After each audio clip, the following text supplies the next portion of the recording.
This is the Mop-Up. I'm David Feldman. Thank you so much for finding me. Trump's former defense lawyer, Alina Habba, who famously said she'd rather people think she's pretty than smart, resigned Monday as acting U.S. Attorney for the District of New Jersey.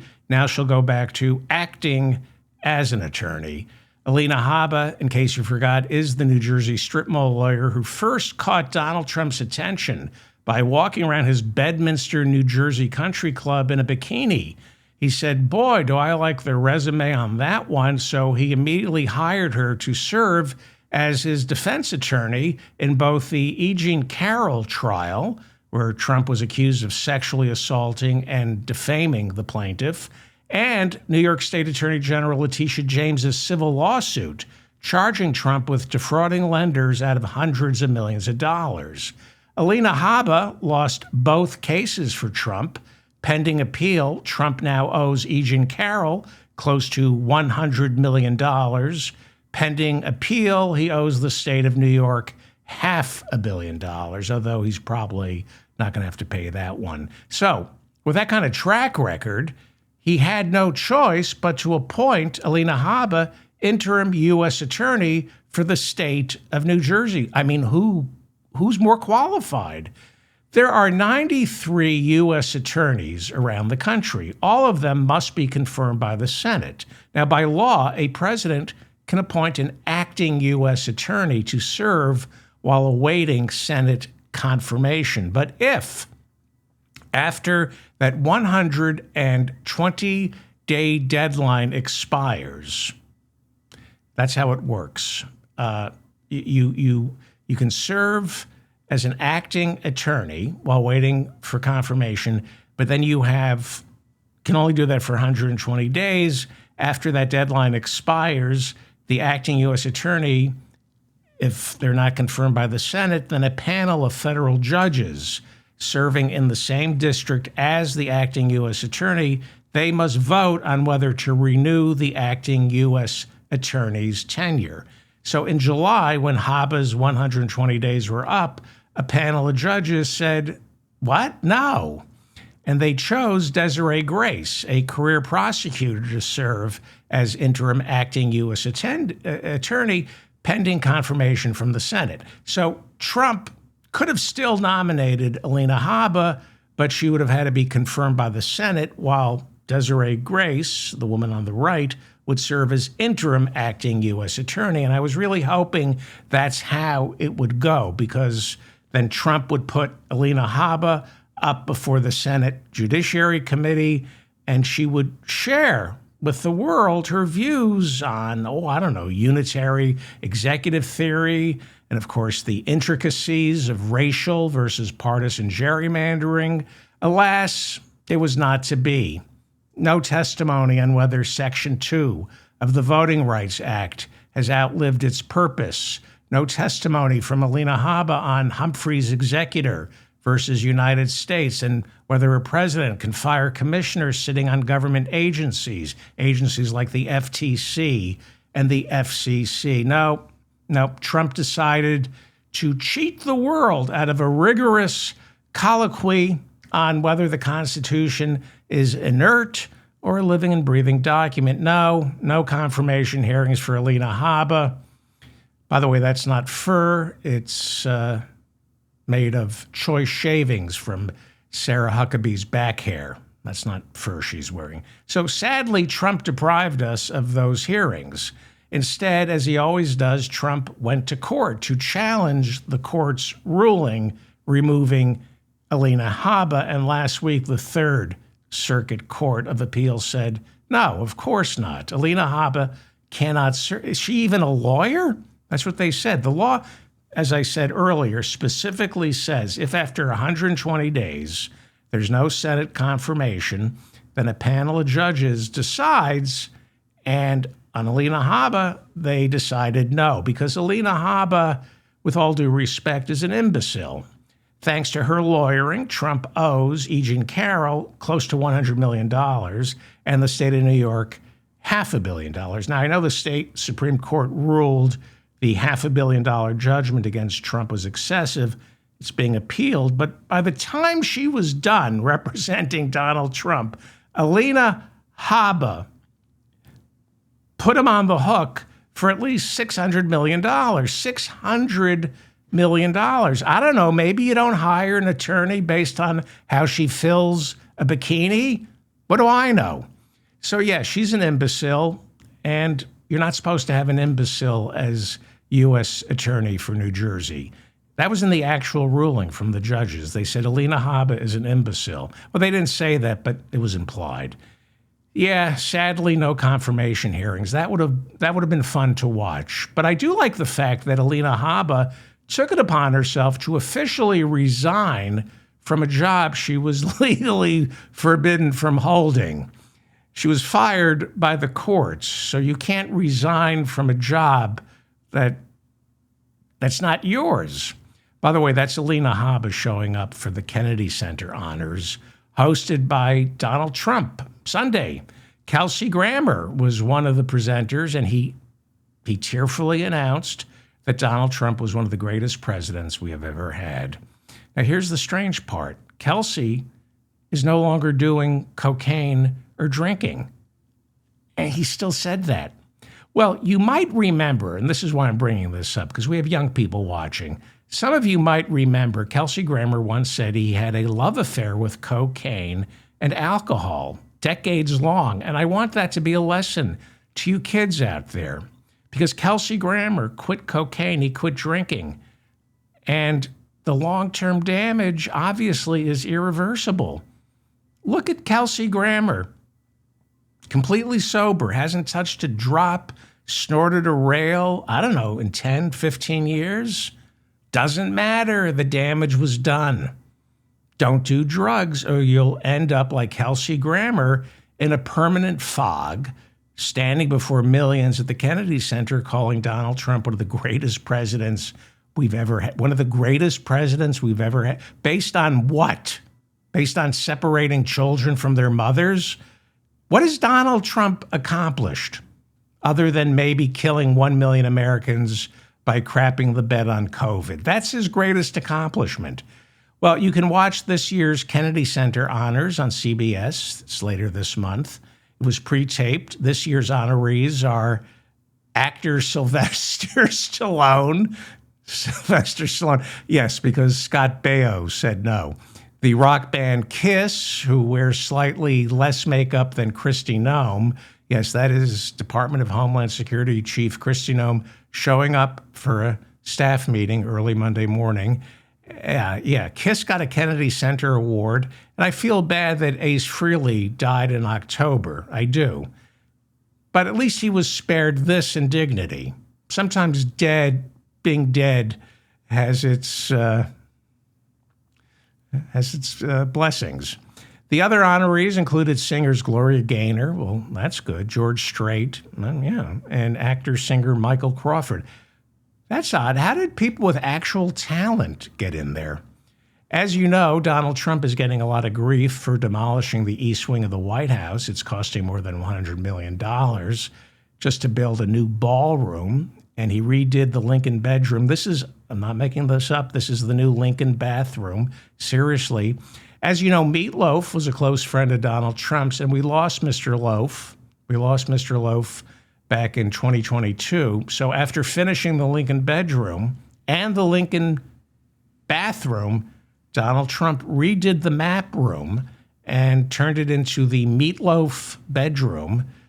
These are this year's Kennedy Center honorees. Look at them in the new Meatloaf bedroom in the White House. And people who spend the night sleeping in the Meatloaf bedroom report seeing a very large ghost that looks like Mr. Loaf, and it asks to borrow your credit card so it can order takeout from Shake Shack.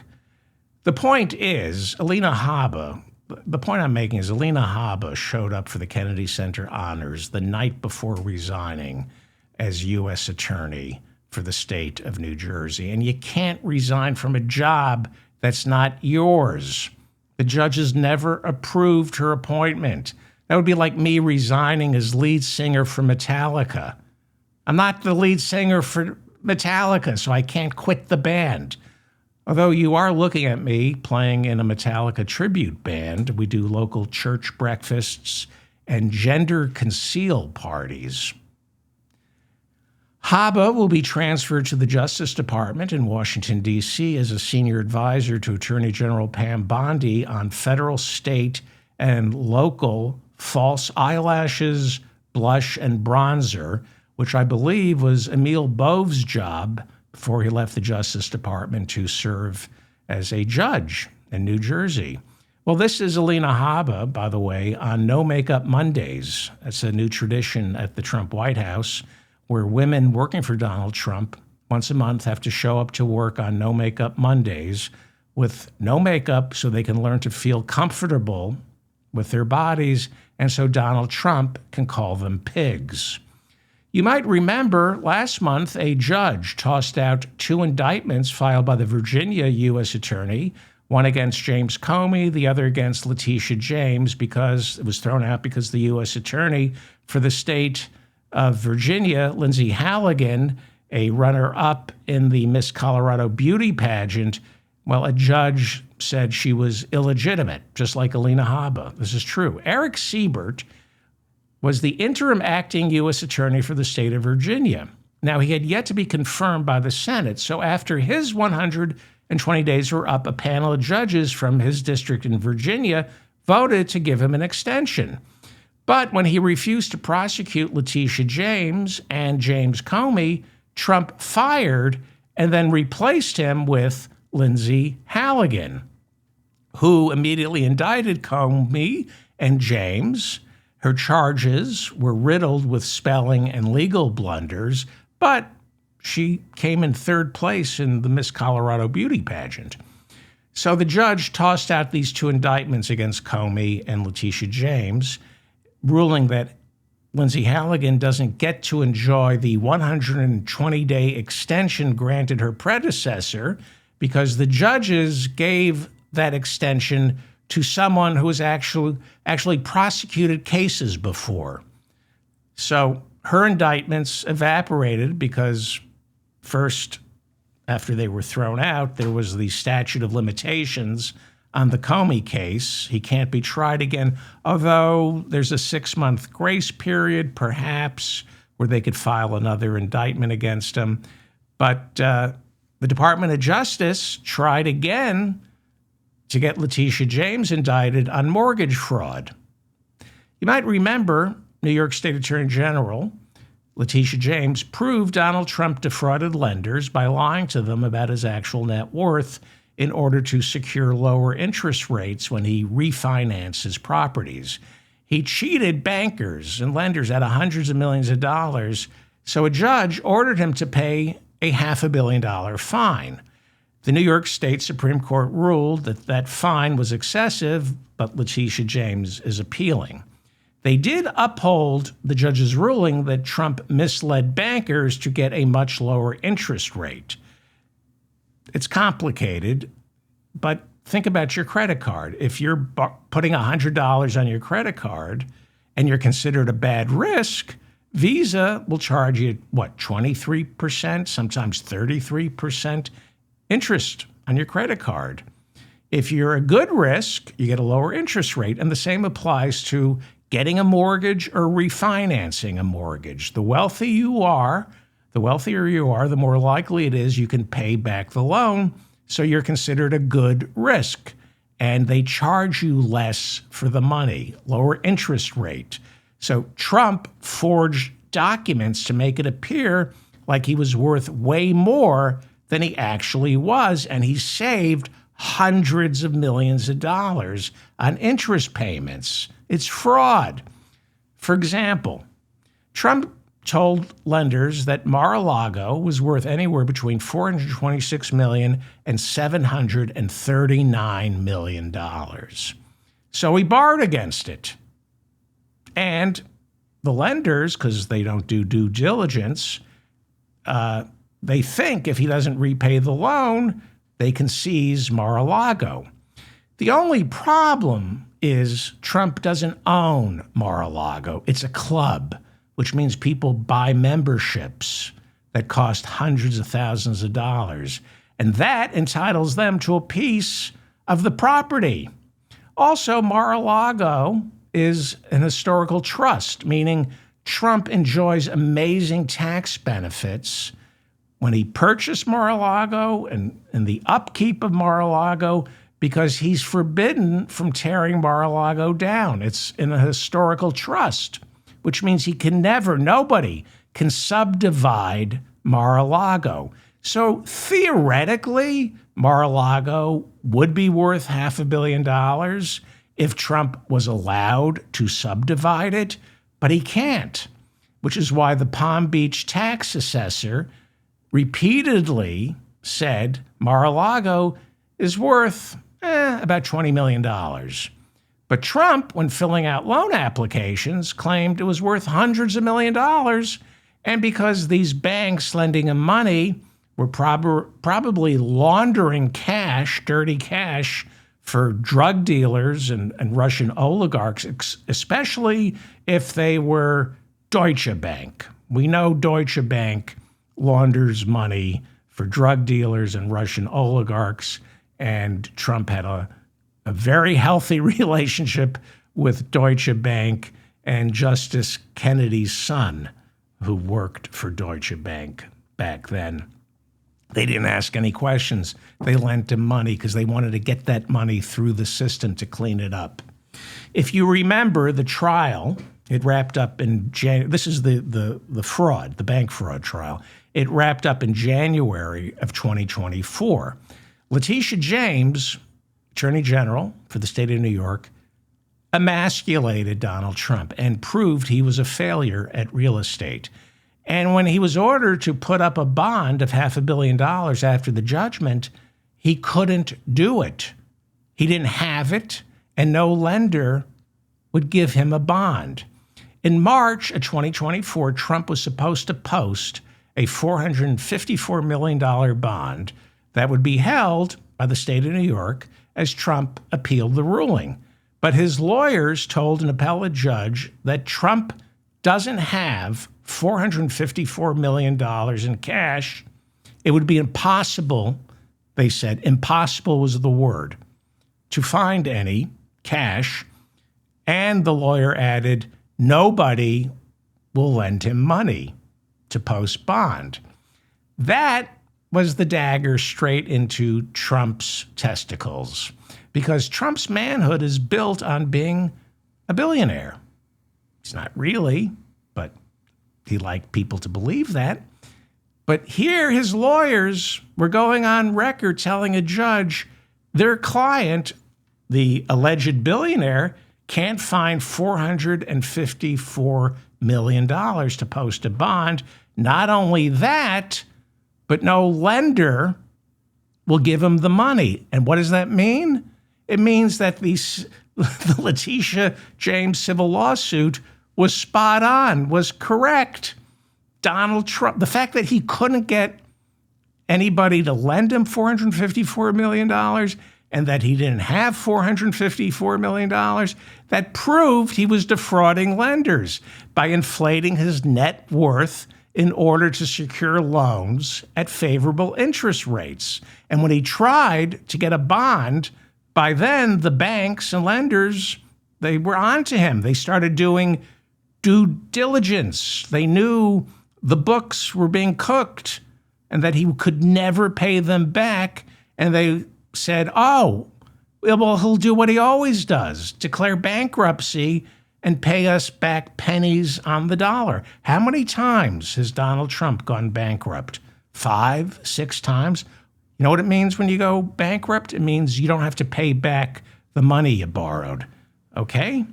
So, politically, some would say more than the E. Jean Carroll trial, more than the classified document indictments, the Manhattan criminal trial, where Trump ended up being found guilty and he remains a convicted felon, more than the January 6th trial in D.C., the January 6th trial in Georgia, more than all of those put together, it was Letitia James's civil trial proving that Donald Trump was broke.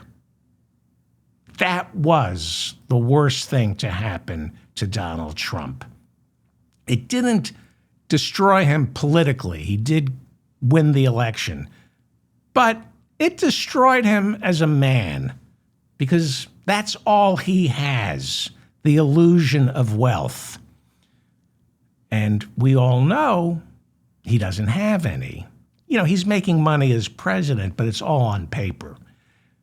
So he doesn't have money. That's why he ran for president, first as a branding exercise. And then he realized, wait a second, I can live off the hundreds and hundreds of millions of dollars donated to my super PAC. The American voter, or at least half this country, can't understand that civil fraud trial. So they voted for him. But if they paid attention to the civil fraud trial, they would know that Trump is a fraud. And he was humiliated by Letitia James. Not only that, the people who count in Trump's world, the financiers, the New York society, people in the media, all the people Trump needs to impress, all the people he needs to make think he's a killer, a winner, a billionaire.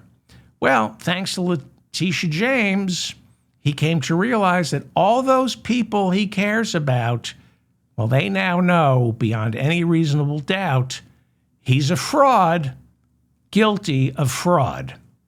So once Trump returned to the Oval Office, he went after New York State Attorney General Letitia James.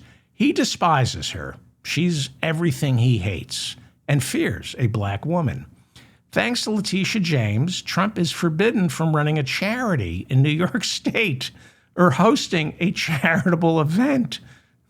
In New York, the President of the United States cannot host a charity event in New York State. It was Letitia James who got the Trump Family Foundation shut down in 2019 while he was still president.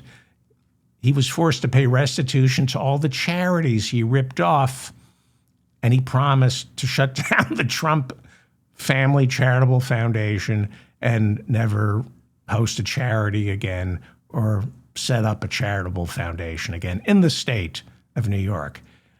So this is why Trump fired Eric Seibert, the U.S. Attorney for Virginia, who wouldn't prosecute Letitia James for mortgage fraud. Letitia James purchased a home in Virginia, and when she took out her mortgage, she listed that home in Virginia as a secondary residence. That's according to the original indictment that got thrown out. The government said Letitia James lied to lenders when she said it was a secondary residence because she wanted a lower interest rate on the mortgage. But the government said, no, it was an investment property, a rental property. She lied to the lenders because if it's a rental property, that's riskier, so they charge her a higher interest rate. We're talking nickels and dimes here. So that's why she got indicted. I'm going to tell you something that blew me away. I didn't know this. But I'll get to it in a second. It turns out she purchased the home for her relatives and wasn't charging them any rent.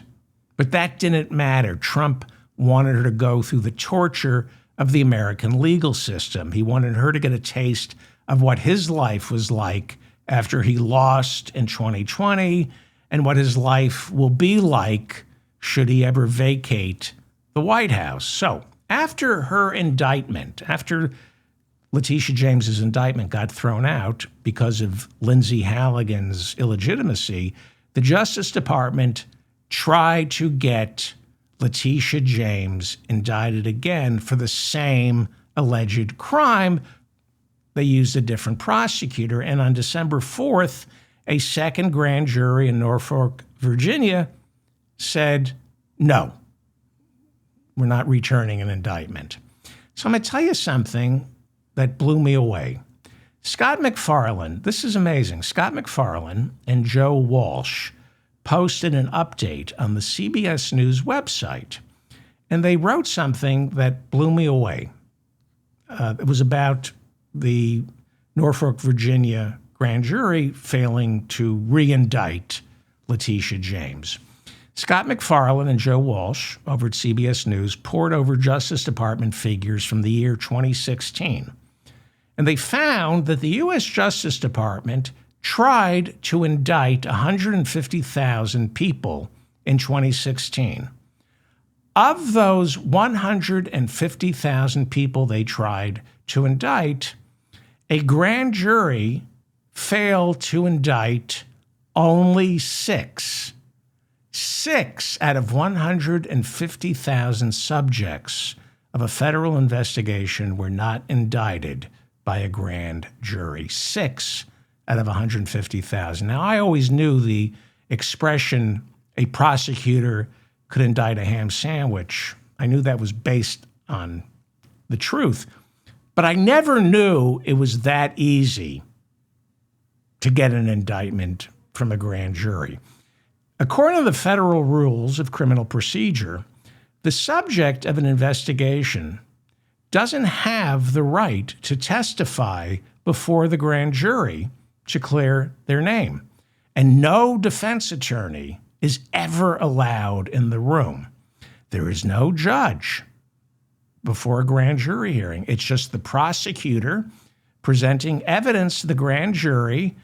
The prosecutor picks and chooses what evidence to present and which witnesses can testify.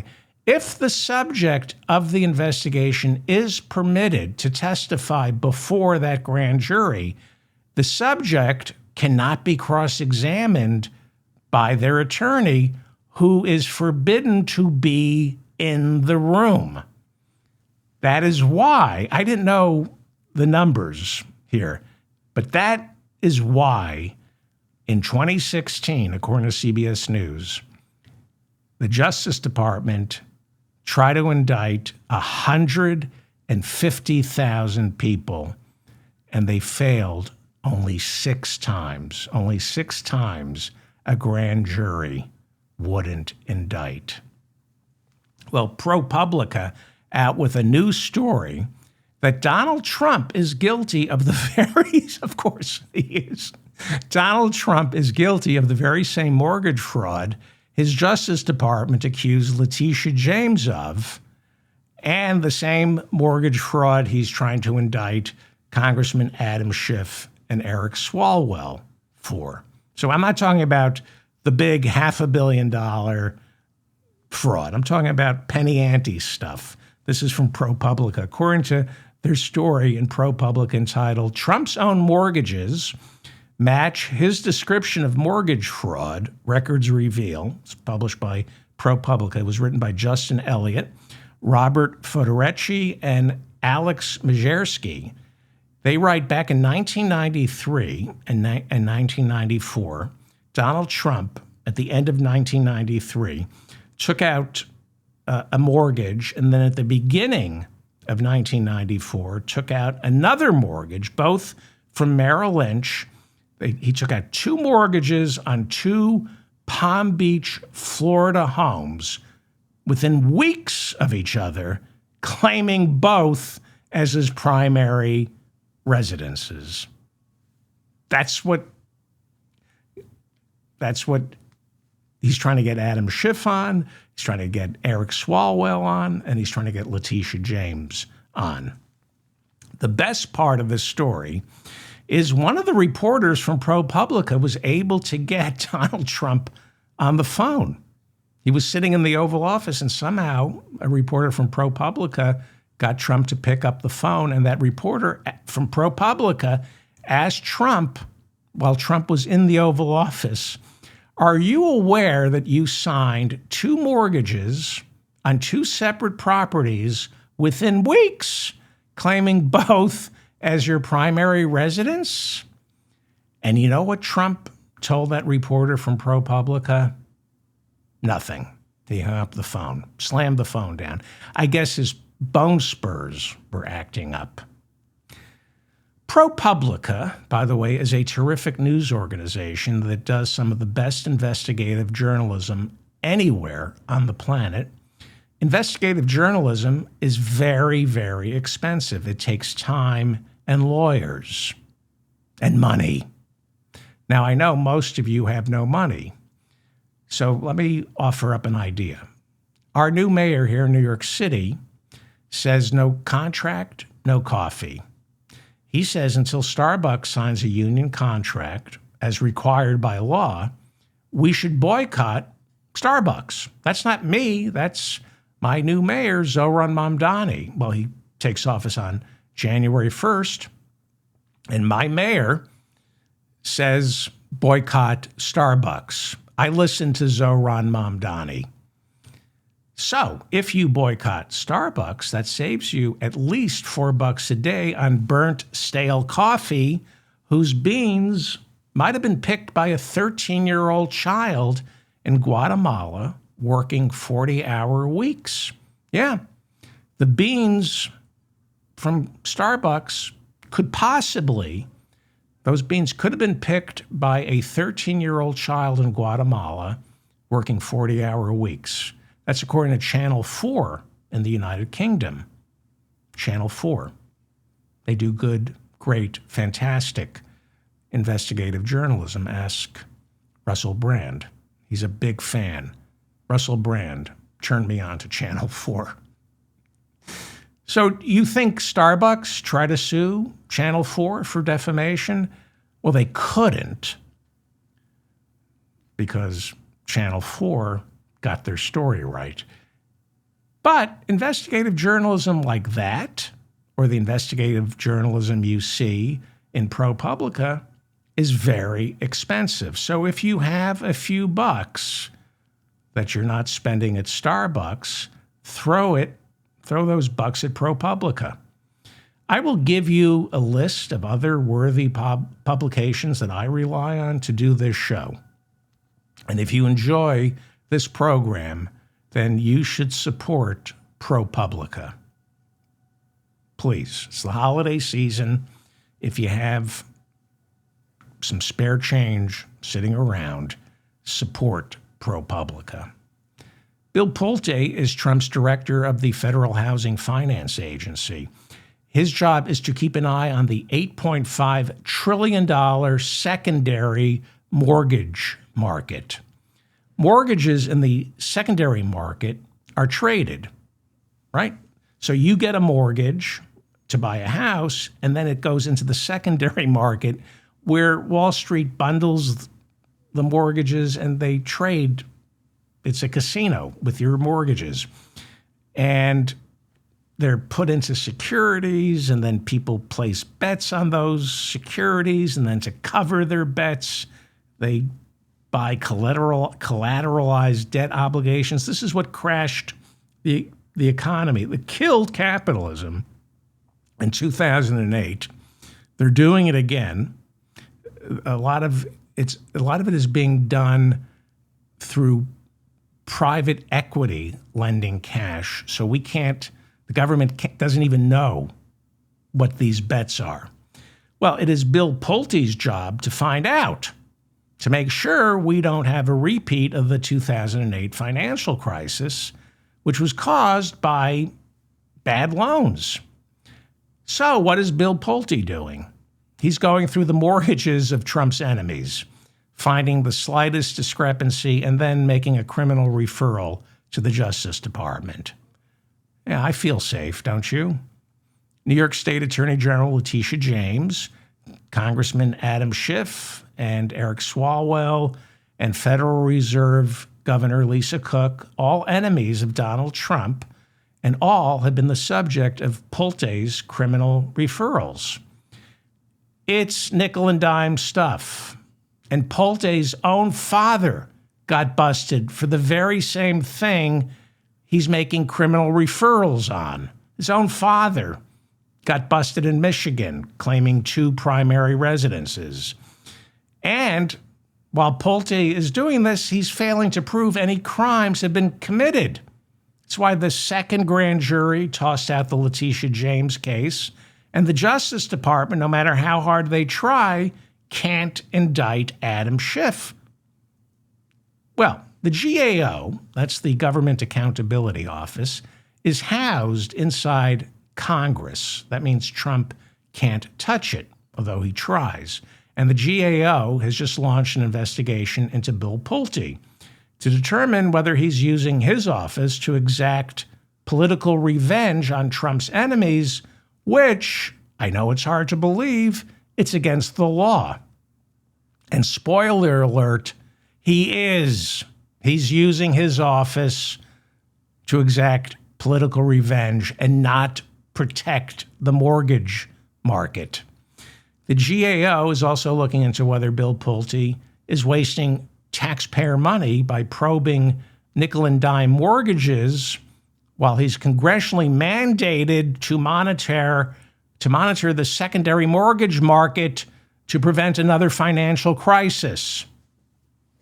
The General Accounting Office, the GAO, is also looking into whether Bill Pulte is violating privacy laws by conducting a fishing expedition, searching through mortgages looking for a crime instead of investigating a crime. You're not allowed to look through people's mortgages to find a crime. They're private. I think you might even need a warrant. I think. Not sure about that. According to Democracy Docket, the Virginia U.S. Attorney's Office still lists Lindsey Halligan, she's the beauty queen, they still list her as the top prosecutor in the state of Virginia, despite a judge ruling her appointment is illegitimate. She's supposed to leave. A judge said, you don't belong there. Again, Trump fired the interim acting U.S. Attorney for Virginia, Eric Seibert, because he wouldn't prosecute James Comey or Letitia James. He replaced Seibert with beauty queen Lindsey Halligan, who immediately indicted Comey for lying to Congress and Letitia James for misleading lenders on her mortgage application. Those two indictments got tossed out because the judge said Lindsey Halligan had not been confirmed by the Senate and had not been granted permission to serve in her job. She needed to be granted permission by a panel of judges who choose the acting U.S. attorney after the president's nominee has served more than 120 days without Senate confirmation. So Lindsey Halligan should not be working in the U.S. Attorney's Office for Virginia. But Democracy Docket reports she's now listed, she got an upgrade. She's now listed as U.S. Attorney for the state of Virginia. Before she was fired, she was acting U.S. Attorney. Now she's U.S. Attorney for the state of New Jersey. This is in direct defiance of the judge's order. It's in direct defiance of the law, which specifically says a president can nominate a U.S. attorney. That U.S. attorney can serve for 120 days awaiting Senate confirmation. If after 120 days the Senate has yet to confirm that U.S. attorney, it is up to a panel of judges to decide whether to extend that U.S. attorney's time on the job. Lindsey Halligan never got that extension. She doesn't belong there. She's not leaving. Kind of reminds me of somebody on January 6, 2021. Investigative journalist Ken Klippenstein uncovered an internal memo that Attorney General Pam Bondi sent to all U.S. attorneys on how they should prosecute domestic terrorists. In fact, that's a picture of Pam Bondi seated next to a domestic terrorist, Pete Hegseth. The memo, according to Klippenstein, who read the memo, as did Jacob Knutson and Matthew Kupfer from Democracy Docket, the memo calls for prosecutors to focus on the left-wing domestic terrorists, not the right-wing domestic terrorists. Her memo says we got to go after members of Antifa, which, as you all know, is an ideology, not an actual organization. Trump wrote an executive order declaring Antifa a terrorist organization. Bondi is asking all U.S. attorneys to help her compile a list of organizations with anti-American viewpoints. And how does she define anti-American? According to Democracy Docket, People who advocate for racial and gender equality are anti-American, according to Pam Bondi. People who are anti-capitalist are anti-American, according to Pam Bondi. People who are anti-Christian are anti-American, according to Pam Bondi. Well, by those standards, pretty much our entire nation is comprised of domestic terrorists. Obviously, Pam Bondi is confused. So, Pam, in case you forgot, these are domestic terrorists, the people who stormed the Capitol on January 6. But your boss pardoned all of them. And while that was going on, while the prosecution of the January 6ers was going on, the people surrounding Pam Bondi, including Pam Bondi, didn't want to blame the January 6ers. They wanted to blame Antifa, which doesn't exist. So when that didn't work, they blamed the Democrats. And when that didn't work, they blamed the FBI. Seriously, they said it was a false flag operation, that the FBI lured the January 6ers. Because why? Why did they say that? Because the FBI showed up on January 6th at the Capitol after the insurrection began. And the Republicans go, you see, the FBI was in on it. No, when there's an insurrection, the FBI shows up to a crime scene. Well, that didn't work. So then they decided to call January 6th a protest that got out of hand. And when that didn't work, well, MAGA world, Pam Bondi, everybody in the current Trump White House, they swerved into sheer lunacy and decided to call the people who stormed the Capitol on January 6th political prisoners, heroes, and patriots. Thanks to Donald Trump pardoning the January 6ers and relying on his MAGA loyalists to phone in death threats to anyone who challenges Trump, Congress had to allocate an additional $200 million for fiscal year 2026 to increase security for members of Congress. $200 million a year over and above what we're already spending to keep the legislative branch safe from Trump and his thugs. That's how bad it's gotten. $200 million a year now to protect Congress. One of the January 6ers, Trump pardoned, had been previously arrested near former President Obama's D.C. home in 2023. He was in possession of firearms. He live-streamed threats to Congressman Jamie Raskin, who was impeachment manager for Trump's second Senate trial and also served on the January 6th committee. So this guy was pardoned by Trump, and last week he was spotted outside Jamie Raskin's home, again, forcing the congressman to add even more security. The most underreported story in Washington is Donald Trump's threats of violence to bend people to his will. Now, it doesn't get reported because it's what they call stochastic terrorism. Trump doesn't give orders to anyone specifically. That's how stochastic terrorism works. With stochastic terrorism, you toss enough vitriol and suggestions into the ether, knowing that eventually someone is going to act on it. It doesn't get reported because nobody wants to draw attention to these threats, because that only encourages more of them.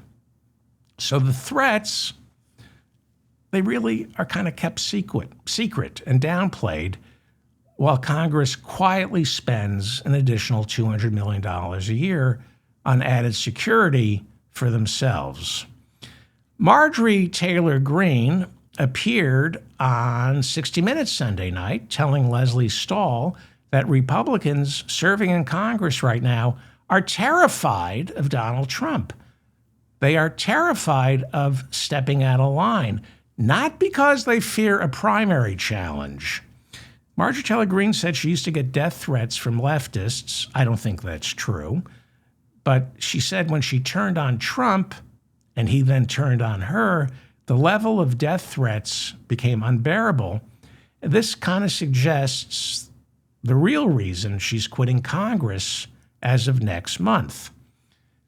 Marjorie Taylor Greene blamed Donald Trump for fueling death threats against one of her sons. So 60 Minutes played a clip of Donald Trump being asked about Marjorie Taylor Greene, claiming her life is in danger since she broke with Trump. And in the clip, Trump is very dismissive of Marjorie Taylor Greene, as well as the reporter asking the question, and dismissive of the threats, saying, quote, "Frankly, I don't think anybody cares about her." Greene says she recently left a message with Trump. She left a message with his chief of staff complaining about these death threats, especially the ones directed at her son. She said she spoke to Donald Trump, who then accused her of bringing on the death threats herself and said he had zero sympathy for her. See, Donald Trump wants the death threats. He's never said the death threats are wrong. He never asks his supporters to stop. You might remember during his 2020 debate with Joe Biden, Trump wouldn't condemn all the death threats. Instead, he said, quote, "Proud Boys, stand back and stand by." 4 months later, on January 6, the Proud Boys reported for duty. Marjorie Taylor Greene said since she became a congresswoman starting back in 2001, her office reported to Capitol Police a total of 773 death threats, but Capitol Police refused to give her added security. Probably because 773 is on the low end for a member of Congress, especially a Republican member of Congress. Greene said every Republican in Congress is terrified of Trump and that Americans, as well as Trump, would be shocked if they ever heard what Republicans in Congress actually say about Trump behind his back. Greene said once she decided to sign the discharge petition demanding a vote on releasing the Epstein files, she knew her relationship with Trump was over. She said she never saw him that angry. I don't know what happens to Marjorie Taylor Greene. It's hard to feel sorry for her because, well, these people don't learn their lessons. Megyn Kelly, Glenn Beck, all these people who got burned by Trump, especially, they eventually find their way back. She'll find her way back to Trump. Karoline Leavitt is Trump's White House spokesperson. She performs the daily press briefings, and her capacity to lie is impressive.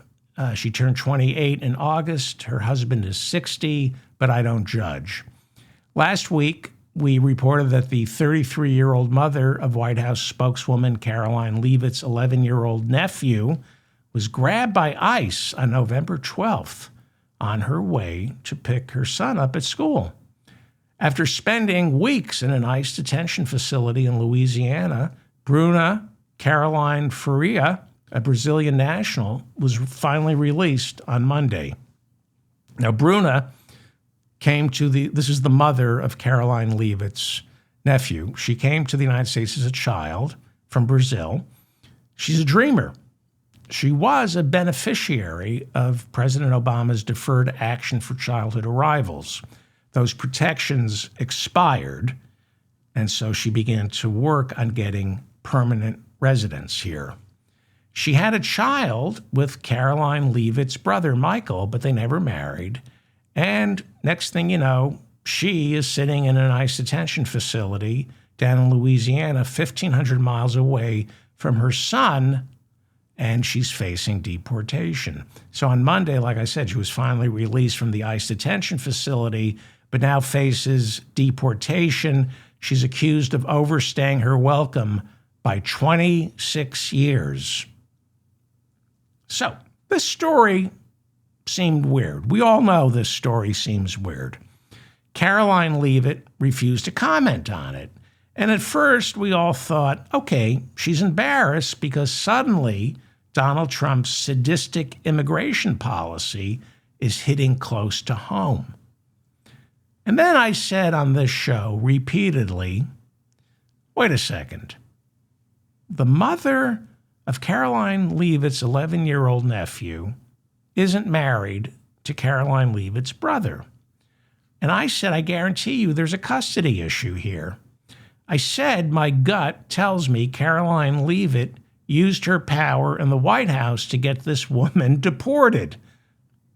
I wouldn't put it past anyone in this White House to do something like that. And if I were Karoline Leavitt and I could pick up a phone and call Tom Homan or Kristi Noem, I know a lot of members of my family I would get deported. Who wouldn't use the power of deportation on some members of your family? So I said, I think I had a gut feeling that Karoline Leavitt, I had no proof, but it just didn't feel right.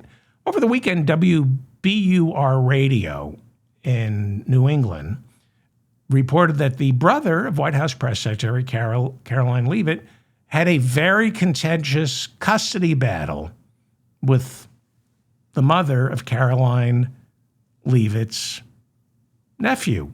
I suspected that, right? Then the Washington Post reported that the mother of Karoline Leavitt's nephew is coming after the White House, accusing the White House of lying about her and why she was arrested. Imagine that, the White House lying. In an interview from ICE detention, she said, quote, "It's just disgusting that they would even create this narrative to make me look like I'm this horrible person." During the interview, she said that Michael Leavitt, Karoline Leavitt's brother, and their father would often threaten to make a phone call and have her deported. Nice people, right? Meanwhile, the official story coming out of the White House and the Department of Homeland Security is that Bruna, this is the mother of Karoline Leavitt's 11-year-old nephew, they're saying that she's an absentee mother, that Karoline Leavitt has had no contact with for years, and she's a criminal. Well, they're all criminals. We always, anytime they deport somebody, I'll tell you about her criminal record in a second. Lawyers for Bruna say she was in constant contact with Karoline Leavitt, which is why she decided to name Karoline Leavitt as godmother to her son. So it's not only her nephew, it's her godson. Bruna said she isn't an absentee mother. In fact, she was arrested on her way to pick up her son at school. I wonder how they coordinated that. I wonder if Michael Leavitt, the brother, got a heads up from ICE telling them, you better go pick up your son because we're deporting your mother. Now, Michael Leavitt says he knew nothing about the arrest. I'm sure he's very truthful, the way his sister is. As for ICE calling Bruna a criminal, well, yes, she was arrested at the age of 16, and she went before juvenile court because at the age of 16, she got into a fight over $8. The charges were immediately dismissed. So she's not a criminal. She's not a criminal. We will follow this story because Karoline Leavitt is a liar. A few weeks ago, New York Magazine reported that the worst-kept secret in Washington, D.C. is the affair between Homeland Security Director Kristi Noem and Corey Lewandowski. Corey Lewandowski is the de facto number 2 at the Department of Homeland Security. This picture is from the New York Post. Take a look at this love quadrant. I think it's a love triangle, I guess. This is from the New York Post. There's, on the left, Lewandowski with Kristi Noem. He's giving her the bunny ears. Ah. And there's Noem with her husband, who didn't wish her a happy birthday last week. That's true. And that's Lewandowski with his wife.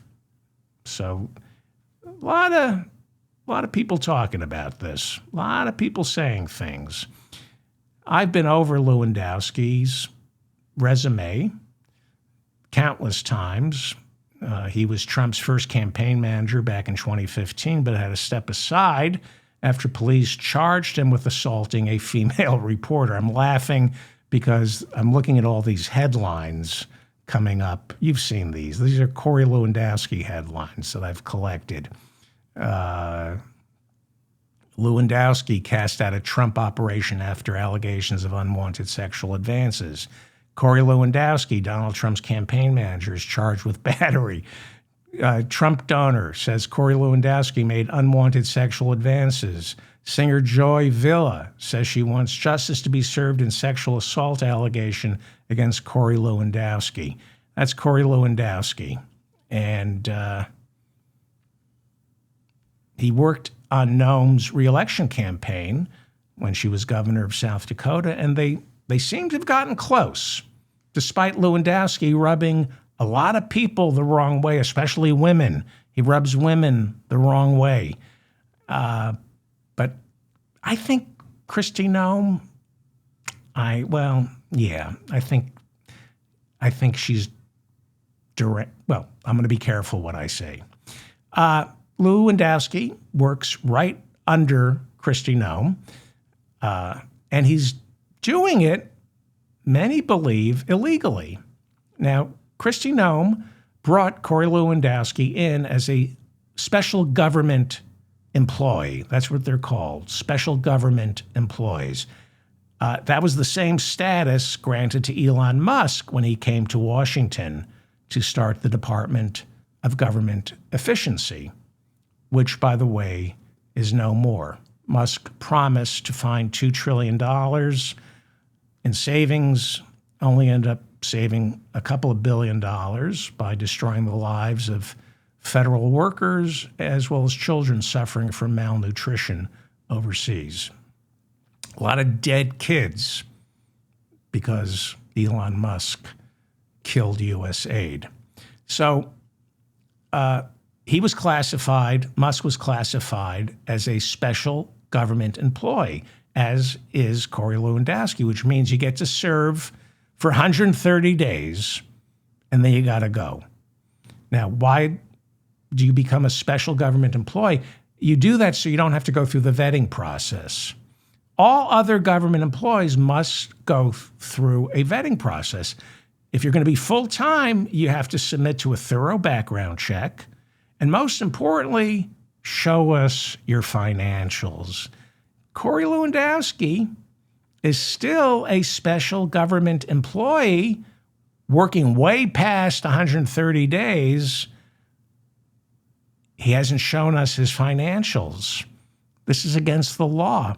We have no idea where or how Corey Lewandowski makes money other than the salary he's paid by the government. Now, you know the sting operation with Tom Homan selling access to the White House for $50,000. These guys have immense power. And Corey Lewandowski, we know for a fact that he's greenlighting and canceling millions and millions of dollars worth of government contracts that people have with the Department of Homeland Security, and they all go through Kristi Noem. Kristi Noem issued an order when she became Department of Homeland Security chief. She mandated that the Department of Homeland Security cannot cut a check. The Department of Homeland Security can't cut a check for more than $100,000 unless it's authorized personally by Kristi Noem. That ended up killing people in Texas on July 4th and 5th. It's the reason FEMA's response, one of the reasons FEMA's response to the flash floods in Texas on July 4th and 5th was so catastrophic, because it took Kristi Noem 72 hours after the flash floods in Texas. Took her 72 hours to authorize a $100,000 expenditure for search and rescue helicopters. Took her 3 days to say, okay, you can send out search and rescue teams. 3 days after the floods. A lot of dead people because of that. So Lewandowski has been working past this 130-day deadline. There is speculation that Lewandowski has figured out a workaround. Well, of course he has. He's insisting he hasn't worked a total of 130 days. He is saying, this is what I've heard, he's saying, I haven't worked 130 days yet. What he's doing is he's working from home, allegedly, so there's no record of his being at the office. So people think, oh, if he's not at the office, he's not working. Some even say he sneaks into his Department of Homeland Security office, but doesn't swipe his security badge, so there's no record he was there. This way he can claim, I haven't worked 130 days. The word is Susie Wiles, White House Chief of Staff, despises Corey Lewandowski because while she and Chris LaCivita were Trump's campaign managers last year, Lewandowski tried to muscle his way back in during the final weeks of the election. He accused Chris LaCivita of getting a percentage of the hundreds and hundreds of millions of dollars being spent to elect Donald Trump. And because Corey Lewandowski told Trump that, Trump was ready to fire Chris LaCivita. LaCivita had to open up his books to prove Lewandowski was lying about him.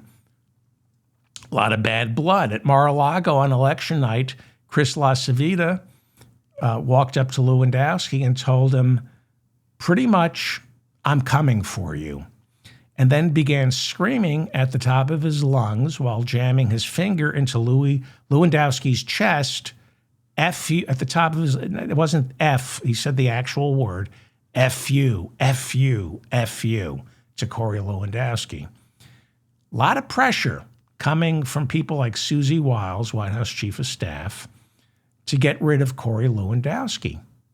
And now there are reports from the Bulwark that there's a lot of pressure now to get rid of Kristi Noem. They're saying get rid of the both of them. Stephen Miller, who now serves as Deputy White House Chief of Staff, is running all border operations through the Oval Office. Kristi Noem makes no decisions, zero, which is why she's constantly out in the field doing the photo shoots, taking credit for Stephen Miller's sadism, and that bothers him.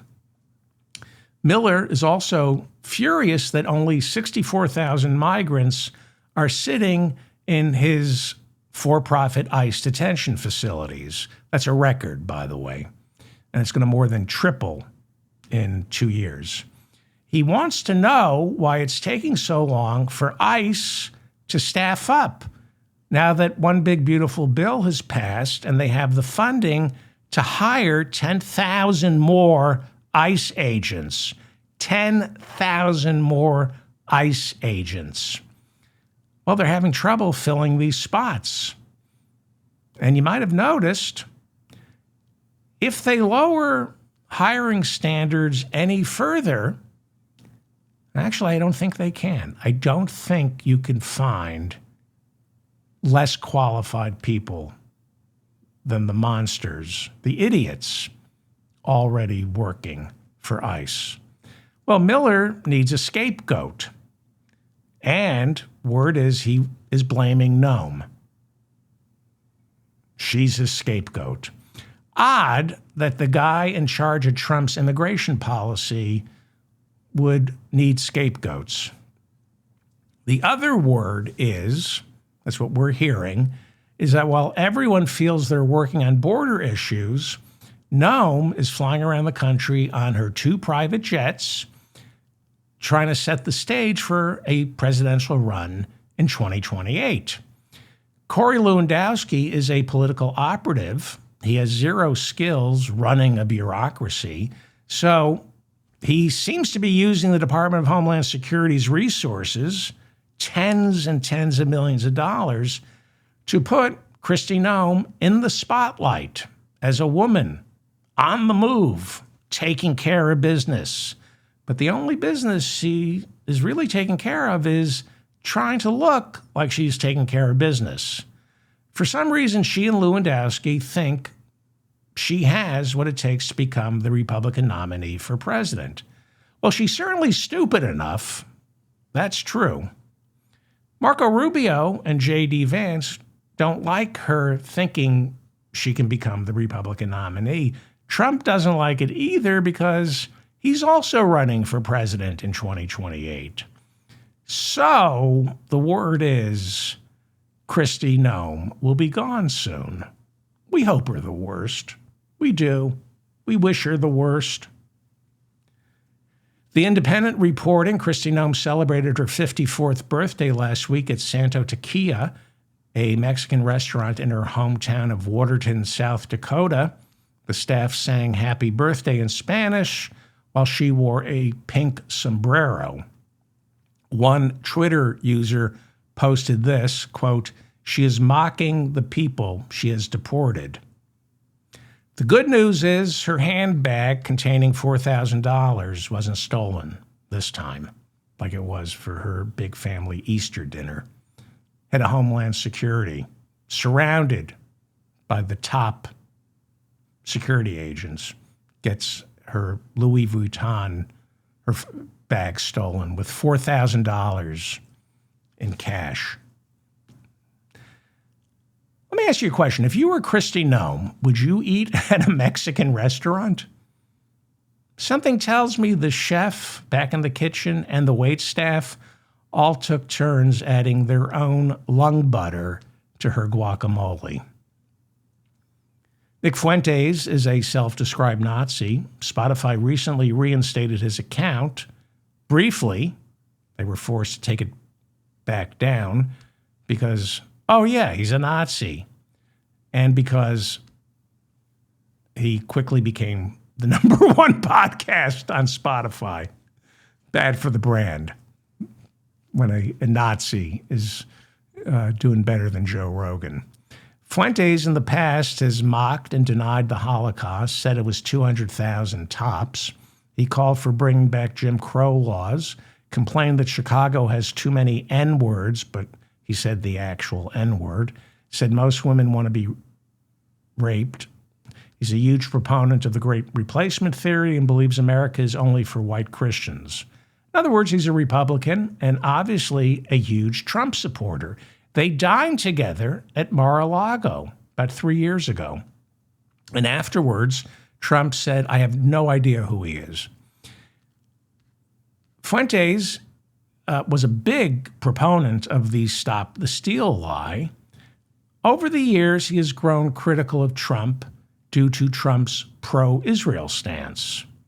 Tucker Carlson recently had Nick Fuentes on his program, lobbed softball questions, and we learned that Tucker's brother might in fact be a huge fan of Nick Fuentes, as are young white male congressional staffers working for Republicans.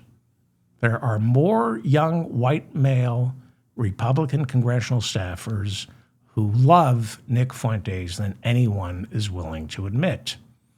The dirty, dark secret on Capitol Hill is practically all the male Republican congressional staffers under the age of 25 love Nick Fuentes. We see it in the young Republican chat rooms. But people like J.D. Vance deny there's a problem of racism or anti-Semitism among young Republicans. He says they're just joking. Meanwhile, on December 13th, the Young Republican Club of New York will honor, excuse me. Meanwhile, on December 13th, the Young Republican Club of New York will honor Marcus Frohnmeyer at their annual gala. Frohnmayer is deputy chairman of the Alternative for Germany parliamentary group. Parliamentary group. Before Germany's election this year, the Young Republicans of New York endorsed Alternative for Germany in a press release where they stated, Alternative for Germany, über alles. And if you don't get the über alles reference and why it's so telling and offensive, well, you should. You should find out why über alles is offensive. Alternative for Germany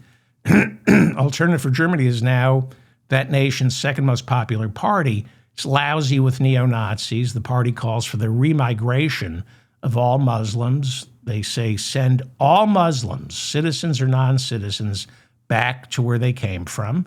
They oppose multiculturalism, obviously, and they say it's time for Germany to stop feeling guilty about the Holocaust. And the Young Republicans in New York are honoring Markus Frohnmayer, deputy chairman of the Alternative for Germany party, later this week. By the way, as far back as 2017, German intelligence labeled this guy a Russian asset totally controlled by Vladimir Putin. It goes without saying he is adamantly opposed to Germany providing weapons to Ukraine. Thanks to what is known as the firewall, despite being the second most popular party in Germany, Alternative for Germany is not being included in the coalition government. J.D. Vance visited Germany earlier this year, delivered a speech where he lectured German leaders on how Alternative for Germany is only filled with people who love their country. And he said they are entitled to be part of the government. Marco Rubio has also condemned Germany for locking Alternative for Germany out of the coalition government. Marco Rubio coming to the defense of neo-Nazis. Rubio knows he's Cuban, right? Okay. Well, with racism, anti-Semitism, misogyny, homophobia, anti-Muslim bigotry on the rise all over the world, as their leading voices are allowed back on Twitter, as well as several other social media platforms, the great Piers Morgan decided to have Nick Fuentes on his program Monday. Not because he'd get huge ratings. That's just an added benefit. He was performing a public service by putting Nick Fuentes on his show because there are only, 2 million platforms out there for someone like Nick Fuentes to be heard.